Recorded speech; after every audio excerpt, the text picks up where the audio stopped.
नमस्कार विद्यार्थी मित्रांनो, गुरु मॅथमॅटिक्समध्ये आपले स्वागत आहे. आज आपण पेअर ऑफ स्ट्रेट लाईनचा पुढील क्वेश्चन सॉल्व करूया. क्वेश्चन आहे, if slope of one of the lines ax² plus 2hxy plus by² is equal to 0 is 5 times that of the other, then 5h². Option A AB, option B 2AB, option C 7AB, option D 9AB. तर क्वेश्चनमध्ये आपल्याला जो slope आहे तो 5 times आहे other. याचा अर्थ पहिल्या लाईनचा जो स्लोप आहे हा 5 टाइम्स असणार दुसऱ्या लाईनच्या. क्वेश्चनमध्ये ही कंडिशन दिलेली आहे. क्वेश्चनमध्ये आता जे होमोजिनियस इक्वेशन आहे ते दिलेलं आहे ax² plus 2hxy plus by² is equal to 0. आता आपल्याला सम ऑफ स्लोप आणि प्रोडक्ट ऑफ स्लोप याचे फॉर्म्युले माहीत आहे. सम ऑफ स्लोपचा फॉर्म्युला असतो m1 plus m2 is equal to -2h/b आणि प्रोडक्ट ऑफ स्लोप याचा फॉर्म्युला असतो a/b. आता आपण m1ची व्हॅल्यू 5 टाइम्स m2 पुट करूया. तर इथे येणार 5 times m2 plus m2 is equal to -2h/b.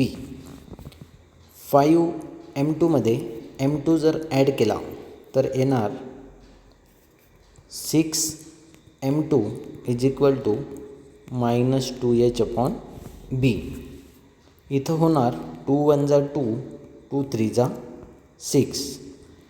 3 times m2 is equal to येणार -h/b.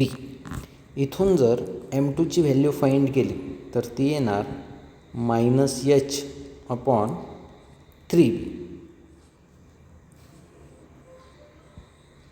आता आपण प्रोडक्ट ऑफ स्लोपमध्ये व्हॅल्यू पुट करूया. m1ची व्हॅल्यू पुट करूया 5 टाइम्स m2. मग इथे येणार 5 times m2 into second m2 as it is राहणार इज इक्वल टू येईल a/b. 5 times m2 into m2 ते येणार 5 times m2² is equal to a/b. आता आपण m2ची व्हॅल्यू इक्वेशन 1 वरून -h/3b ही पुट करूया. 5 इंटू -h/3b इथे येणार स्क्वेअर इज इक्वल टू येणार ab.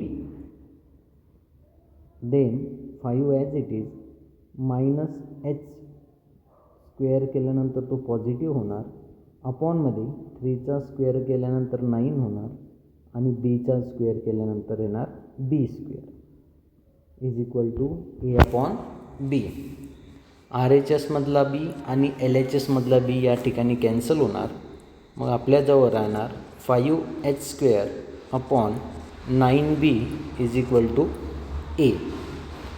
मग इथून 5h² इज इक्वल टू 9bला जर मल्टिप्लिकेशनमध्ये टाकलं तर इथे येणार 9ab. आणि क्वेश्चनमध्ये आपल्याला हेच फाइंड करायचं होतं. मग 5h² याची व्हॅल्यू आली 9ab. Option number D.